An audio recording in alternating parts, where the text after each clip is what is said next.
So hello বন্ধুরা, পরের দিন আমরা সকালে সবাই উঠে রেডি হয়ে গেলাম। আমাদের নেক্সট ব্লগে বলেছিলাম তোমাদের জানাবো কোথায় যাচ্ছি। তো সকাল সকাল রেডি হয়ে গেলাম, বেরোচ্ছি। নবদ্বীপ ধাম পুরোটা আজকে ঘুরে নেব। সামনে সামনে যেগুলো মন্দির আছে সেগুলোও ঘুরে নেব। টোটোতে উঠে পড়লাম, উঠে আমরা যাচ্ছি। পাশেই একটা মন্দির আসছে, ওখানেই আমরা নামবো।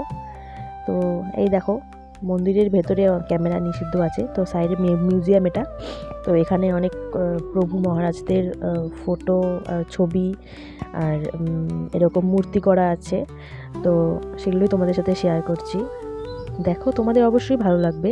এই জায়গাটা এত শান্তি, এতটা নীরবতা, মানে একদম সাইলেন্ট প্লেস যাকে বলে। সবাই মিলে দেখছি। আর হচ্ছে এখানে কৃষ্ণ ঠাকুরের কিছু কিছু মূর্তি রাখা আছে, একটা অবতার যাকে বলে।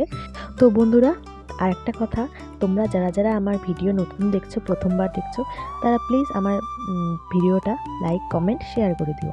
আর নবদ্বীপে এসেছি, নবদ্বীপের ইতিহাস সম্পর্কে তোমাদের বলবো না, এটা কখনো হয়? নবদ্বীপ ছিল সেন বংশের বিখ্যাত শাসক লক্ষণ সেনের রাজধানী, যিনি 1179 সাল থেকে 1203 সাল পর্যন্ত রাজত্ব করেছিলেন। এখানে বেশ কয়েকটি মন্দির ও তীর্থস্থান রয়েছে। নবদ্বীপ ছিল সেই সময়ের পীঠস্থান। একে বাংলার অক্সফোর্ডও বলা হতো। 1919 খ্রিস্টাব্দে নবদ্বীপকে ঐতিহ্যবাহী হেরিটেজ শহর বলা হতো। অসাধারণ ফুলের নকশায় নির্মিত প্রচুর সংখ্যক তীর্থযাত্রীকে এখানে সারা বছর তীর্থযাত্রীকে আকর্ষণ করে। তো এই ছিল নবদ্বীপের সম্পর্কে তোমাদের যা যা বলব। সব কিছুই একদম বলা কম হবে, কিন্তু তবুও তোমরা যারা যারা বাইরে থেকে দেখছো, তারা এখানে একবার এসে ঘুরে যেও। তো বন্ধুরা, দেরি না করে এবার যারা ভাবছো একদিনের জন্য শুধু নবদ্বীপ ধাম একদিনের জন্য ভ্রমণ করবে, এখানে 60 ফুটের চৈতন্যদেব আছে, সোনার গৌরাঙ্গ এখানে আছে। তো সেখানে ক্যামেরা অ্যালাউ নেই, সেই জন্য আমি ক্যামেরাতে তোমাদের সাথে রেকর্ড করতে পারিনি। তো এখানে বাইরে ফুল, সব জায়গার থেকে ফুল এখানে অনেক সস্তা। সবগুলো মন্দিরে তোমরা যখন যাবা, দেখতে পারবা ফুলের সুন্দর ডেকোরেশন করা থাকে। সেই ফুলগুলি মানে গোলাপ থেকে শুরু করে, গাঁদা থেকে শুরু করে, তোমরা যেই মন্দিরে যাবা অনেক ফুল দেখতে পারবা তোমরা। তো মন্দিরগুলো দেখে মন একদম ভরে যায়। যারা এখানে আসতে চাও, আমার কমেন্টে জানিও, আর আমার সাথে যোগাযোগ করো, কমেন্টে দিয়ে দেবো। মন্দির থেকে বেরিয়ে আমরা টোটো করে আর একটা মন্দিরে যাচ্ছি। এই দেখে নাও, এটা হচ্ছে নবদ্বীপের জল মন্দির বলে এখানে সবাই। আমরা হরিণ এখানে অনেক আছে, তো হরিণের জন্য কিছু খাবার নিয়ে নিলাম। আর এখানে অনেক হনুমানজি আছে, বজরংবলী, যে খাবার দেখলেই ছুটে আসে আমাদের দিকে। আমি তো ভয় পেয়ে গেছিলাম, মানে আমার কাছে খাবারটা ছিল, আমার কাছে দৌড়ে এসছে। তো দেখো, জল মন্দির, জলের মধ্যে মন্দিরটা, তার জন্যই মনে হয় এটা জল মন্দির নাম দিয়েছে। খুব সুন্দর। এখানে এক একটা মন্দির দেখলে একদম মন ভরে যায়।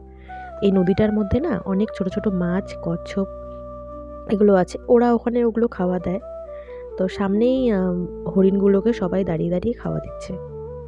এই দেখো হরিণগুলো, ওরাও যার কাছে খাওয়ার তার কাছেই আসে, যার কাছে খাওয়ার নেই তার কাছে যায় না। ওরাও চালাক অনেকটা। এখানে অনেক হরিণ আছে। তো এরপরে এখানে জলের মাছগুলো এখান থেকে বোঝা যাচ্ছে কি না আমি বুঝতে পারছি না।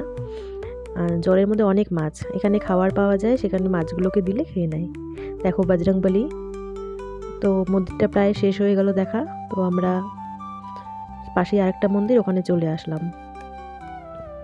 এখানে মানে জায়গায় জায়গায় এত সুন্দর সুন্দর মন্দির, এত সুন্দর সুন্দর কি বলে, মানে নিজের মন ভরে যায়। বাড়ি কম, মন্দির বেশি, একদম সোজা কথায় যা বলে। আর একটা একদম গুহার মধ্যে দিয়ে আমরা ঝুঁকে যাচ্ছি। দেখো কোথায় যাচ্ছি আমরা। এখানে আছে হচ্ছে অনেক বড় একটা শ্রীকৃষ্ণর ছবি। এই নদীতে সবার মনস্কামনার জন্য পয়সা দেওয়া হয়, এই নদীটাতে কয়েন। দেখেছো কত বড় শ্রীকৃষ্ণের একটা মন্দির, চৈতন্য দেবের একটা মূর্তি, অনেক বড়।